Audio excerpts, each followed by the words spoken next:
Do you know it's impossible to fail? It's just that, thus far, you've succeeded in screwing it up. Won't you let me in your room?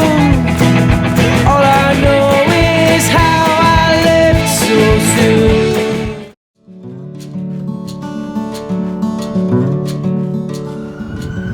See, it's the fear of failure that stops people from even taking that first step. Like, what we do is, we think, like, what if it's the wrong choice? You know, what if I get so far and I've wasted all this time and it doesn't work out? I remember reading somewhere, and it made so much sense to me, it really resonated, that making no choice is worse than making the wrong choice. That makes sense. At the very least, you would have derived a whole bunch of wisdom from that experience, right? That you can share, that can support other people not making the same mistakes. Beautiful day. Another thing that happens is that, like, we'll take on a project or we'll have an idea, and it could be a great idea, right? And then we take 2 or 3 steps, not a lot happens. So we throw in the towel. And when you plant a seed, you have to nurture it, right? You have to water it. It takes patience, it takes a while before there's something blossoms, before something sprouts up. But eventually, you'll get a whole bunch of leaves, flowers that start blossoming, right? But it takes a while, it takes patience. Another thing is, like, how do I do it? As if it's another thing that holds us back. Like, we don't know how to do it, so we don't start. But what we have to do is just take that one step, that first step. It could be that day when I spend 30 minutes just doing a little bit of research, seeing how other guys are doing it. It's taking that one step, sowing that seed, it will blossom. Before you know it, the how to do it will become apparent, guys. It will. So, like, how about this? I didn't even feel like doing this video today. Didn't sleep too well last night. Feel a little bit sluggish.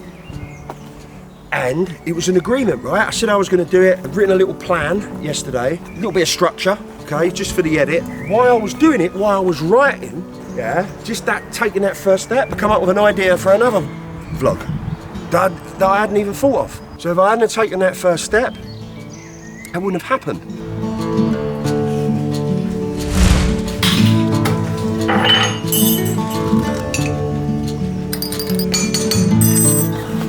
These guys, right, the Beatles, and those of you who know me know I'm a massive Beatles fan, so I'm a bit biased. But these guys, right, so from one perspective, it does look like, from a certain vantage point, it looked like their success was overnight. But these guys, they were in the trenches.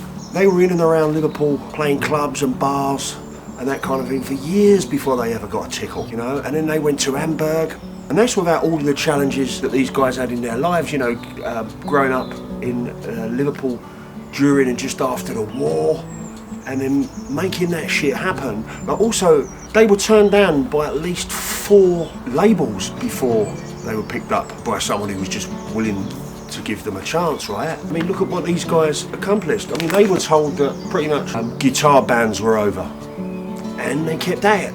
Yeah, for sure they were talented, but there's a lot of talented musicians, right? Like the book Gone with the Wind, right, was turned down by about 38 publishing houses. 38 million copies worldwide that book sold. And that's before we even get into talking about the film. Thomas Edison. Do you know Edison created 10,000? Yeah, so he apparently failed 10,000 times. I mean, I could have had less attempts and cracked that one. There's a story, isn't there, where he was talking to a friend of his, and he was just in the process, yeah, of his 10,000th attempt. And his friend said to him, "Are you actually going to fail 10,000 times?" And Edison said, "I haven't failed. I've just come up with 9,999 ways not to invent the electric light bulb." It's just a way of looking at it, isn't it? It's attitude. Here's a story for you. You'll like this one. A long time ago, it was in the 50s, there was this guy, and he was laid off work, and he was kind of advancing years in life, and he was a little bit concerned, right, because he had family. He wasn't highly skilled, so he started asking himself the question, like, what have I got that's of value that somebody would benefit from, that somebody perhaps might want to buy? So he had the idea that his grandma, who was always doing like barbecues, cookouts for you Americans, and she had this recipe that she did with meat, right? With sausages, chicken, that kind of thing.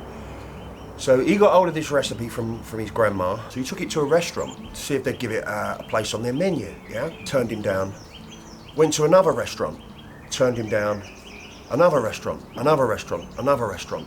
This guy went to 1,009 restaurants before someone was willing to take a chance on it. And they probably just felt sorry for him. And that's how Kentucky Fried Chicken started. Now, how many restaurants would you have gone to before you turned it in? 2? They've even got one of those on the Great Wall of China.